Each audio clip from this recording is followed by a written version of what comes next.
welcome to another virtual book club.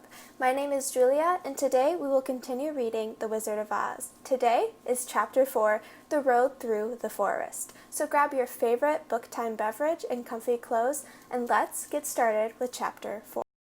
Chapter 4, The Road Through the Forest. After a few hours, the road began to be rough, and the walking grew so difficult that the Scarecrow often stumbled over the yellow bricks, which were here very uneven. Sometimes, indeed, they were broken or missing altogether, leaving holes that Toto jumped across and Dorothy walked around. As for the Scarecrow, having no brains, he walked straight ahead and so stepped into the holes and fell at full length on the hard bricks. It never hurt him, however, and Dorothy would pick him up and set him upon his feet again, while he joined her in laughing merrily at his own mishap. The farms were not nearly so well cared for here as they were farther back. There were fewer houses and fewer trees, and the farther they went, the more dismal and lonesome the country became. At noon, they sat down by the roadside near a little brook, and Dorothy opened her basket and got out some bread. She offered a piece to the Scarecrow, but he refused. "I am never hungry," he said, "and it is a lucky thing I am not, for my mouth is only painted, and if I should cut a hole in it so I could eat, the straw I am stuffed with would come out, and that would spoil the shape of my head." Dorothy saw at once that this was true, so she nodded and went on eating her bread.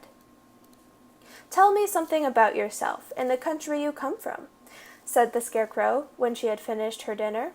So she told him all about Kansas, and how gray everything was there, and how the cyclone had carried her to this queer land of Oz. The Scarecrow listened carefully and said, "I cannot understand why you should wish to leave this beautiful country and go back to the dry, gray place you call Kansas." "That is because you have no brains," answered the girl. "No matter how dreary and gray our homes are, we people of flesh and blood would rather live there than in any other country, be it ever so beautiful. There is no place like home." The Scarecrow sighed. "Of course I cannot understand," he said. "If your heads were stuffed with straw like mine, you would probably all live in the beautiful places, and then Kansas would have no people at all. It is fortunate for Kansas that you have brains." "Won't you tell me a story while we were resting?" asked the child. The Scarecrow looked at her reproachfully and answered, "My life has been so short that I really know nothing whatsoever. I was only made the day before yesterday. What happened in the world before that time is all unknown to me. Luckily, when the farmer made my head, one of the first things he did was to paint my ears so that I could hear what was going on. There was another Munchkin with him, and the first thing I heard was the farmer saying, 'How do you like those ears?' 'They aren't straight,' answered the other. 'Never mind,' said the farmer. 'They are ears just the same,' which was true enough. 'Now I'll make the eyes,' said the farmer. So he painted my right eye, and as soon as it was finished, I found myself looking at him and everything around me with a great deal of curiosity, for this was my first glimpse of the world." That's a rather pretty eye," remarked the Munchkin, who was watching the farmer. "Blue paint is just the color for eyes." "I think I'll make the other one a little bigger," said the farmer. And when the second eye was done, I could see much better than before. Then he made my nose and my mouth. But I did not speak, because at that time I didn't know what a mouth was for. I had the fun of watching them make my body and my arms and legs. And when they fastened on my head, at last, I felt very proud, for I thought I was just as good a man as anyone. "This fellow will scare the crows fast enough," said the farmer. "He looks just like a man." "Why, he is a man," said the other, and I quite agreed with him. The farmer carried me under his arm to the cornfield and set me up on a tall stick where he found me.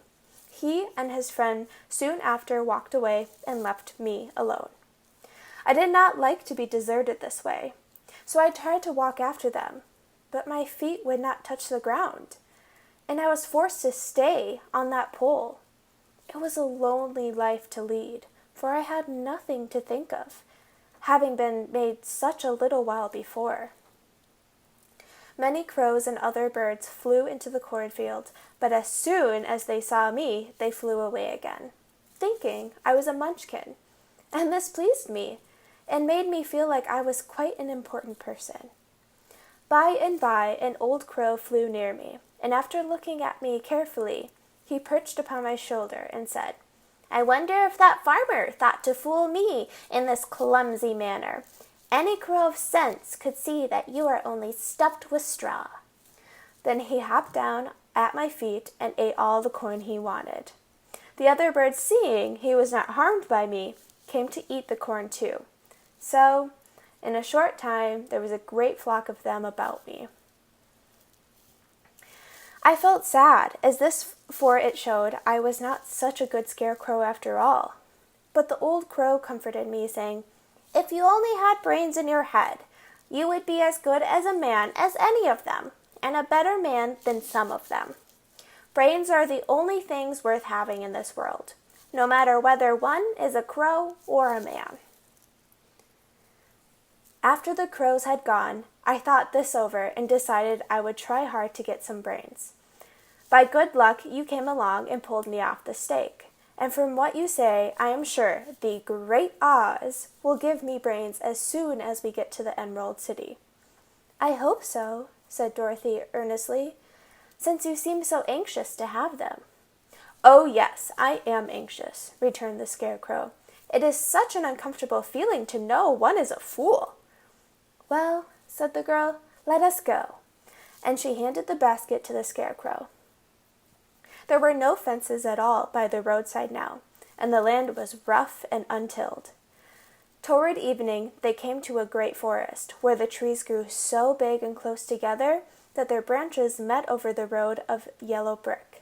It was almost dark under the trees, for the branches shut out the daylight, but the travelers did not stop, and went on into the forest. "If this road goes in, it must cut out," said the Scarecrow, "and as the Emerald City is on the other side of the road, we must go wherever it leads." "Anyone would know that," said Dorothy. "Certainly. That is why I know," returned the Scarecrow. "If it required brains to figure it out, I never should have said it." After an hour or so, the light faded away, and they found themselves stumbling along in the darkness.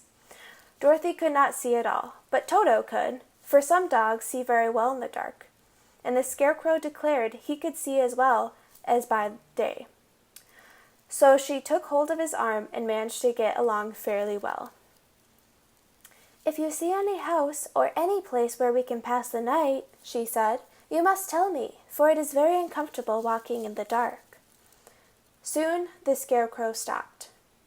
"I see a little cottage at the right of us," he said, "built of logs and branches. Shall we go there?"